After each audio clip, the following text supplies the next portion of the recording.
కేవలం ఇది పైన వరకు మాటలా, లేకపోతే కేవలం ఆస్తి పంపకాల కోసమే బయటికి వచ్చిందా, రేవంత్ రెడ్డి వెనకాల నుంచి నడిపిస్తున్నారని చెప్పేసి రకరకాలుగా ట్రోల్స్ చేస్తున్నారు.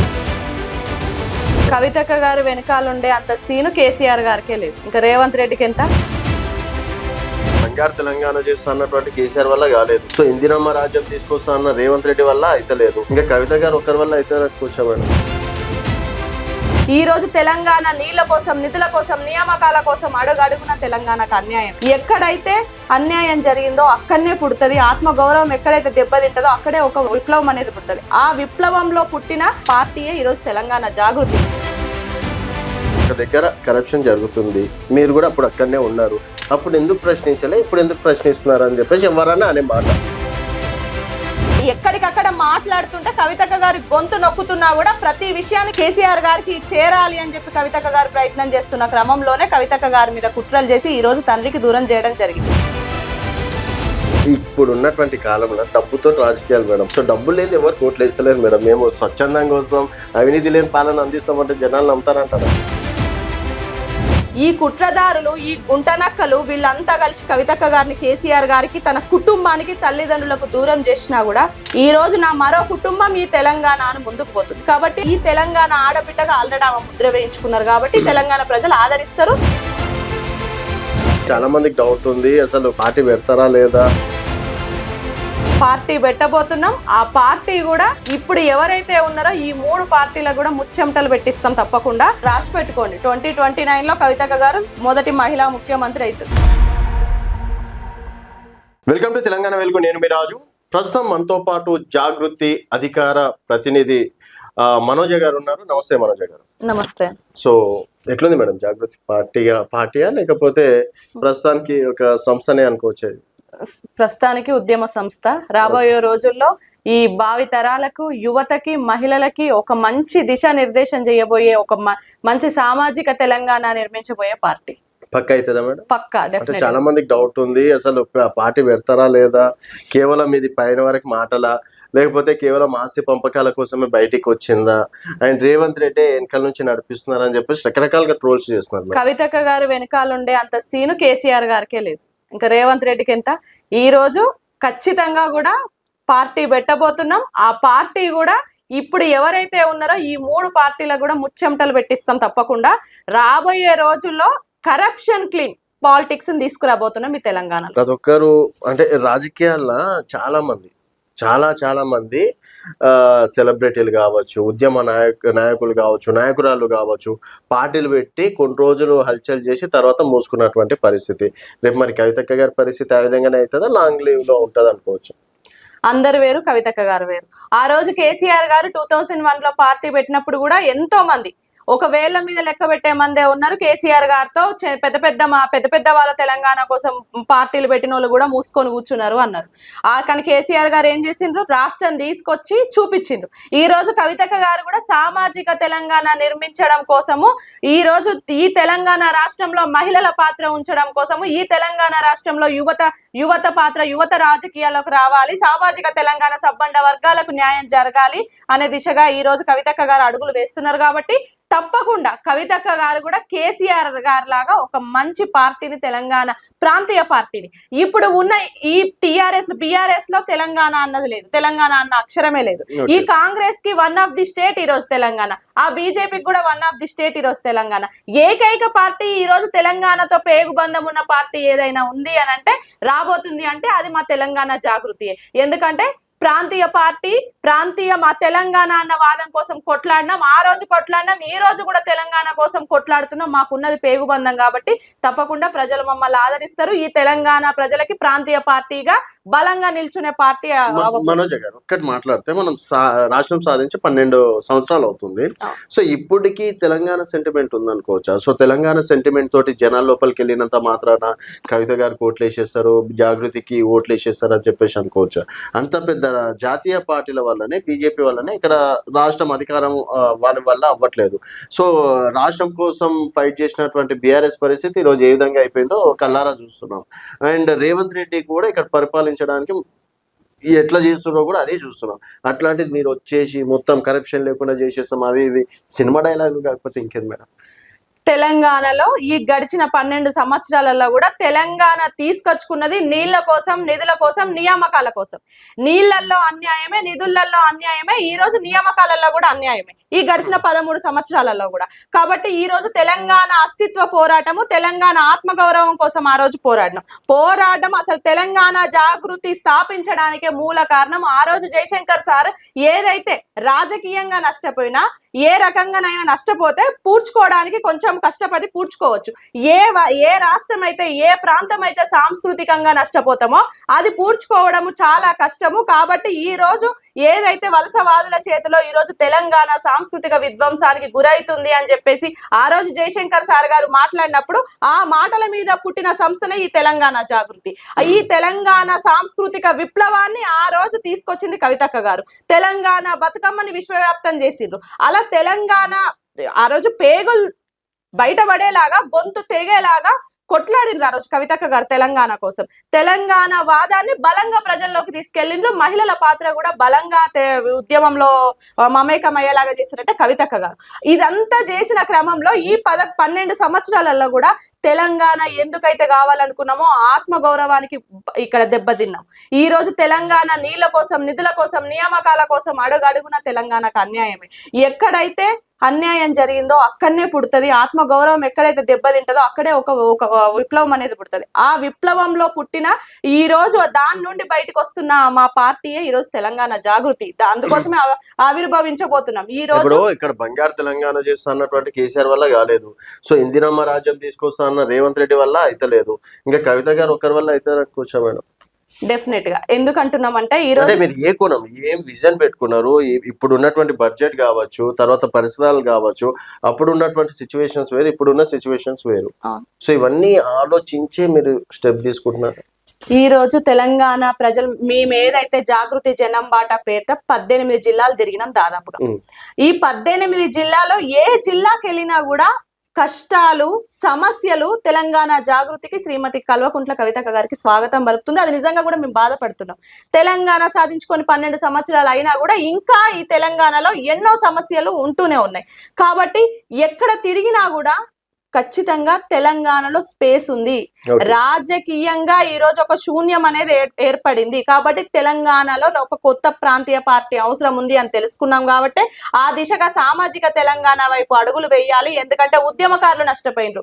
ఎంతో మంది కార్యకర్తలు కూడా నిజంగా చెప్పాలంటే బీఆర్ఎస్ పార్టీలో తన రక్తం, తన చెమట దారబోసిన ఆ కార్యకర్తలు నష్టపోయినరు. అమరవీరుల కుటుంబాలకు న్యాయం జరగలేదు, నిరుద్యోగులకు న్యాయం జరగలేదు. 12 సంవత్సరాలు రాష్ట్రం సాధించుకున్నా కూడా ఇంకా కూడా మహిళల పాత్ర అనేది ఇక్కడ 1-2కి సింగిల్ డిజిట్ కి మాత్రమే పరిమితమైంది. ఈ రోజుకి కూడా మహిళల పాత్ర, ఈ యువత అనేది రాజకీయాలలోకి రాలేని పరిస్థితుల్లో ఉన్నారు. రైతులకి ఇంకా అన్యాయాలు జరుగుతున్నాయి.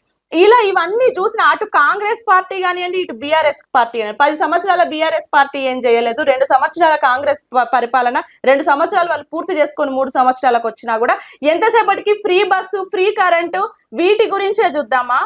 ఉచిత విద్య, ఉచిత వైద్యం కూడా ఉండాలా? ఉచిత విద్య, ఉచిత వైద్యం ఉన్నప్పుడే ఈ తెలంగాణ రాష్ట్రం సామాజిక తెలంగాణగా నిర్మించబడుతుంది. కాబట్టి మేము ఆ ఎజెండా వైపు పోతున్నాం మేడం. సో ఇప్పుడు మీ కొట్లాట ఇక్కడ కేసీఆర్ పైన, రేవంత్ రెడ్డి పైన?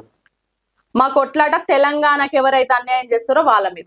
బీఆర్ఎస్ కూడా అన్యాయం చేస్తే డెఫినెట్ గా బీఆర్ఎస్ అన్యాయం 10 సంవత్సరాలలో వాళ్ళు చేసిన అన్యాయాన్ని ఎన్నో ఇంటర్నల్ వేదికల మీదుగా కవితక్క గారు చెప్పడం జరిగింది. దాన్ని ఎప్పటికప్పుడు కవితక్క గారు గొంతు నొక్కేసారు. కాబట్టి ఇప్పుడు మేము మాకు ఎవరైనా ప్రత్యర్థులే. జనరల్ గా మేడం, ఇప్పుడు ఎగ్జాంపుల్ ఒక దగ్గర కరప్షన్ జరుగుతుంది, మీరు కూడా అప్పుడు అక్కడనే ఉన్నారు, అప్పుడు ఎందుకు ప్రశ్నించలే, ఇప్పుడు ఎందుకు ప్రశ్నిస్తున్నారు అని చెప్పేసి ఎవరన్నా అనే మాట. అప్పుడు ప్రశ్నించలేదని మీరు ఎందుకు అనుకుంటున్నారు? ఇంటర్నల్ వేదికల మీద ఎన్నో సార్లు ప్రశ్నించినాం. ఆ రోజు 2014లో క్యాబినెట్ లో మహిళా మినిస్టర్ లేకపోవడం బాధాకరం అని చెప్పింది ఎవరు? మొట్టమొదటి వ్యక్తి, మొట్టమొదటి మహిళ ఆ రోజు ఆ పార్టీ నుండి మాట్లాడింది మీడియా ముందట కవితక్క గారు. ఎక్కడికక్కడ మాట్లాడుతుంటే కవితక్క గారి గొంతు నొక్కుతున్నా కూడా ప్రతి విషయాన్ని కేసీఆర్ గారికి చేరాలి అని చెప్పి కవితక్క గారు ప్రయత్నం చేస్తున్న క్రమంలోనే కవితక్క గారి మీద కుట్రలు చేసి ఈ రోజు తండ్రికి దూరం చేయడం జరిగింది. అయినా మా పోరాటం ఆగదు. ఈ రోజు కుటుంబాన్ని సైతం వదులుకొని నా కుటుంబం మీ తెలంగాణ ప్రజలే అని ముందుకు పోతున్నారు. ఈ రోజు తెలంగాణ ప్రజలకు న్యాయం చేయడం కోసం మేము ఒక్కటే అనుకుంటున్నామండి. ఎప్పుడైనా కూడా ఒక మహిళ బయటికి వచ్చి మహిళ ఇంట్లో ఉంటే ఆ ఇల్లు ఎలా అయితే చక్కదిద్దుకుంటుందో అదే మహిళ బయటకు వచ్చి రాజకీయంగా ఈ తెలంగాణ రాష్ట్రానికి తొలి మహిళా ముఖ్యమంత్రి కవితక్క గారు అయిన రోజు తప్పకుండా ఈ తెలంగాణ రాష్ట్రము సుభిక్షంగా ఉంటది, సంతోషాలతోనే ఉంటది, అలాగే సబ్బండ వర్గాలకు న్యాయం జరుగుతుంది, సామాజిక తెలంగాణ వస్తది అని చెప్పి మేము కోరుకుంటున్నాం. కాబట్టి డెఫినెట్ గా ఖచ్చితంగా పక్కా డౌటే లేదు, అసలు డౌటే లేదు. మీరు చూడండి ఎక్కడికి వెళ్ళినా కూడా కవితక్క గారికి ఈ రోజు బ్రహ్మరథం పడుతున్నారు. కవితక్క గారిని తొలి మహిళా ముఖ్యమంత్రి చేసుకొని తీరుతామని ప్రజలే మాకు చెప్తున్నారు. ఇప్పుడు మేడం 20 సంవత్సరాలు 30 సంవత్సరాలు ఎందుకట్లా అనుకుంటున్నారు? రాసి పెట్టుకోండి, 2029 లో కవితక్క గారు మొదటి మహిళా ముఖ్యమంత్రి అవుతుంది.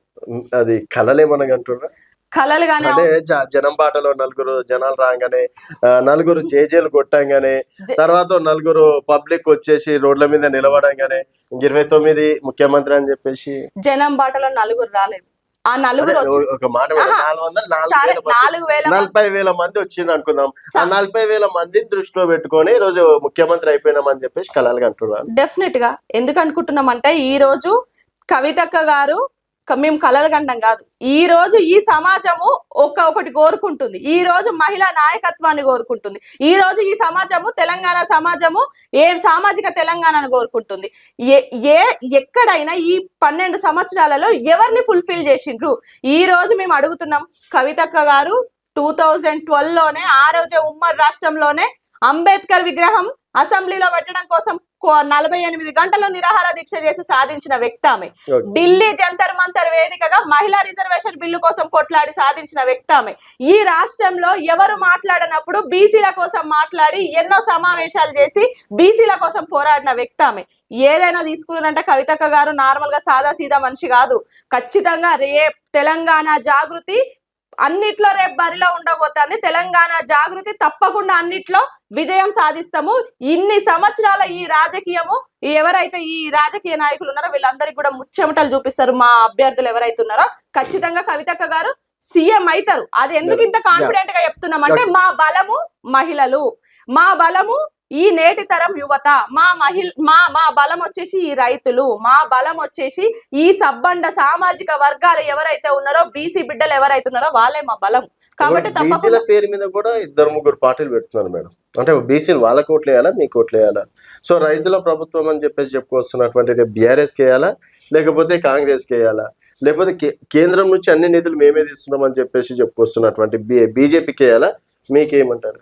నేను ఒకటి అడుగుతున్నానండి. ఈ రోజు బీఆర్ఎస్ పార్టీ ప్రతిపక్షంగా వాళ్ళు ఏదైతే పాత్ర పోషించాలో అది జీరో ఫెయిల్యూర్. వాళ్ళు ఎక్కడా కూడా తెలంగాణ జాగృతిగా మేము జనం బాటా చేసి ప్రజల్లోకి వెళ్ళి సమస్యల మీద రైతుల కోసము ఎక్కడికక్కడ వరి కొంటలేరు, పత్తి కొంటలేరు అని చెప్పేసి మేము పోరాడినాము.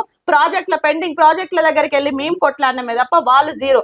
ఎంతసేపటికి ఫోన్ ట్యాపింగ్ కూడా ఒక కేవలము వాళ్ళిద్దరు కలిసి ఆడుతున్న నాటకము.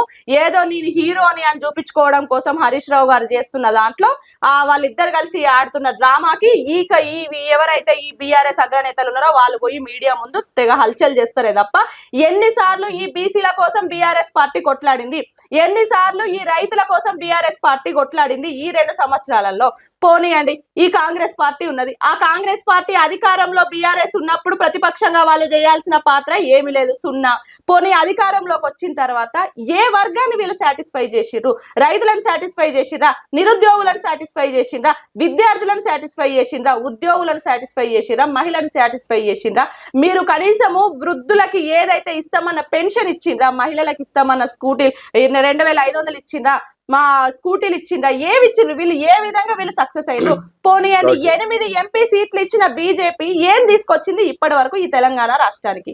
కానీ మాకేం ఇవ్వకపోయినా కూడా తెలంగాణ జాగృతి ఎప్పుడు కూడా అధికారాన్ని ఆశించకుండా తెలంగాణ ప్రజల పక్షాన, ఆ రోజు అధికారం కూడా మేము ఆశించకుండా నిరంతరం తెలంగాణ ప్రజల పక్షాన కొట్లాడుతున్నాం.